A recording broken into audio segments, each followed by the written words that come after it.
এবার স্কুলে স্কুলে পথ নিরাপত্তা ক্লাব তৈরি করবে জেলা প্রশাসন। 27শে জানুয়ারি থেকে 29শে জানুয়ারি পর্যন্ত পথ নিরাপত্তা সপ্তাহ পালন করা হচ্ছে পূর্ব বর্ধমান জেলা প্রশাসনের মোটর বিভাগ ও জেলা পুলিশের উদ্যোগে। সোমবার পথ নিরাপত্তা সপ্তাহে বীরহাটা থেকে কার্জন গেট পর্যন্ত একটি র্যালির আয়োজন করা হয়। পাশাপাশি সচেতনতা প্রচারে একটি ট্যাবলো উদ্বোধন করা হয় ও রাজ্য সরকারের চোখের আলো প্রকল্পে চশমা বিতরণ করা হয়। উপস্থিত ছিলেন জেলা শাসক আয়েশা রানী এ, জেলা police super Sayak Das, RTO Gobinda Nandi সহ অন্যান্য আধিকারিকরা।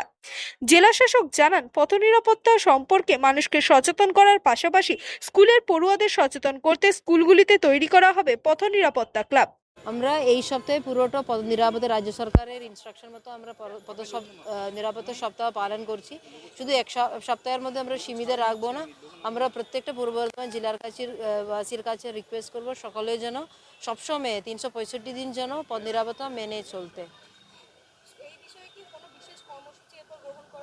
হ্যাঁ, আমরা প্রত্যেকটা স্কুলে আমাদের তো অনেক ক্লাবগুলো রয়েছে, কনজিউমার ক্লাব রয়েছে, কন্যাশ্রী ক্লাব রয়েছে, সেভাবে আমরা ট্রাফিক ক্লাবও এবার শুরু করব।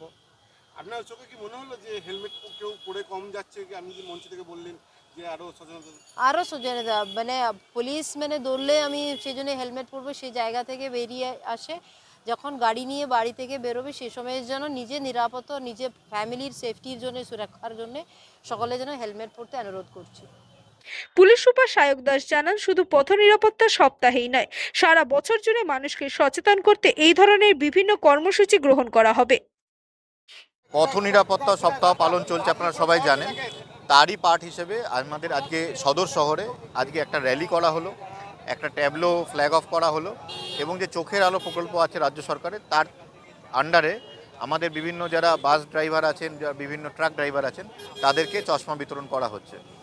মূলত যেটা আমি বললাম যে পথ নিরাপত্তাটা আমাদের সারা বছরই পালন করতে হবে, নিজেদের স্বার্থেই করতে হবে, ব্যক্তি স্বার্থে করতে হবে, যাতে প্রত্যেকটা পরিবার তার যে রুটি রুজির জন্য তার বাড়ি থেকে লোক যাচ্ছেন বাইরে, তিনি যাতে সুনিশ্চিতভাবে ফিরে আসেন। তার পরিবার কিন্তু চেয়ে থাকে পথ, তো তার সুনিশ্চিতভাবে ফিরিয়ে দেওয়ার দায়িত্ব যেমন ট্রাফিক পুলিশের থাকছে, তেমনি কিন্তু তারও থাকছে এবং সহ যারা রয়েছেন, যারা রাস্তা ব্যবহার করছেন, সেটা গাড়ি ব্যবহার করুন বা পায়ে চলা পথচারী হোক, সবার দায়িত্ব থাকছে।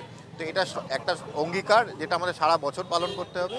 সেই হিসাবে এই উদ্যোগটা যাতে সবাই তার মধ্যে সামিল হন, সবার মধ্যে সে সচেতনতা বাড়ে।